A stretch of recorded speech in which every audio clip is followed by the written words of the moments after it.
Welcome to the Daily Radio Bible for Kids. The day is December the 15th. My name is Hunter, and we are reading through the Bible.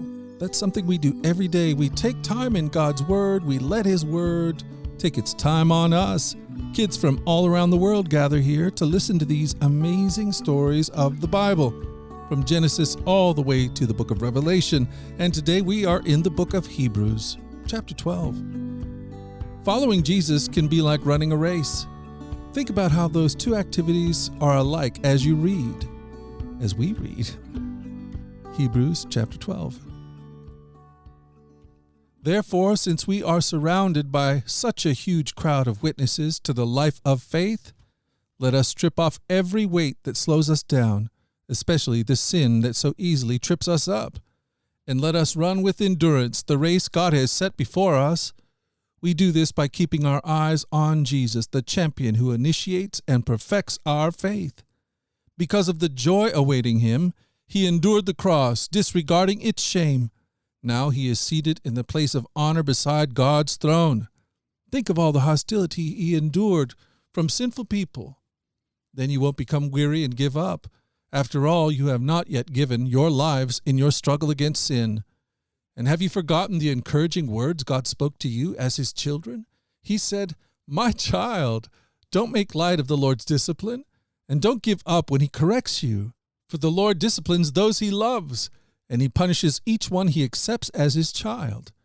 As you endure this divine discipline, remember that our God is treating you as his own children.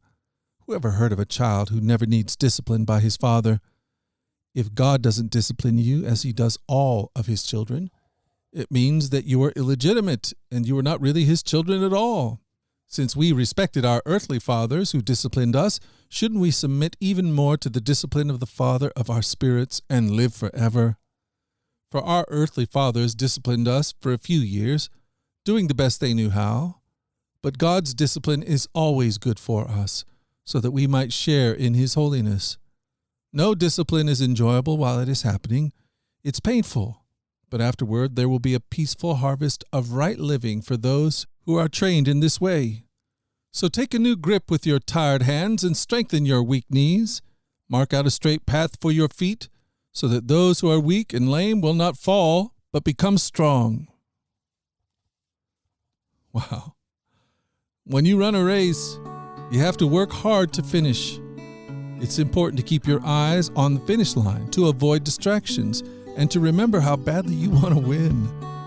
As Christians, we also should always think about where we are going, the finish line, to run our race well, and to keep focused on Jesus, listening to him, being encouraged by him, being coached by him, being disciplined by him as we run each step of the way. And he is with us each step of the way. That's the gospel. In fact, that's something we can celebrate right now. In fact, the whole church is celebrating that right now in the incarnation. When we talk about God coming to be with us, he's come to walk with us and run with us as we run that race in him. Well, hey, we've done it. We've done it again. We've spent another day in the Bible, and I plan on being back here again tomorrow to do the same thing, Lord willing. Lord willing, and the creek don't rise, I plan on being here. Until that time, let's go forward. Let's go forward in God's joy. Let's let his joy be our strength. And let us always remember this, that you are loved. No doubt about it. Alrighty, I'll talk to you again tomorrow. You guys take care. Bye-bye.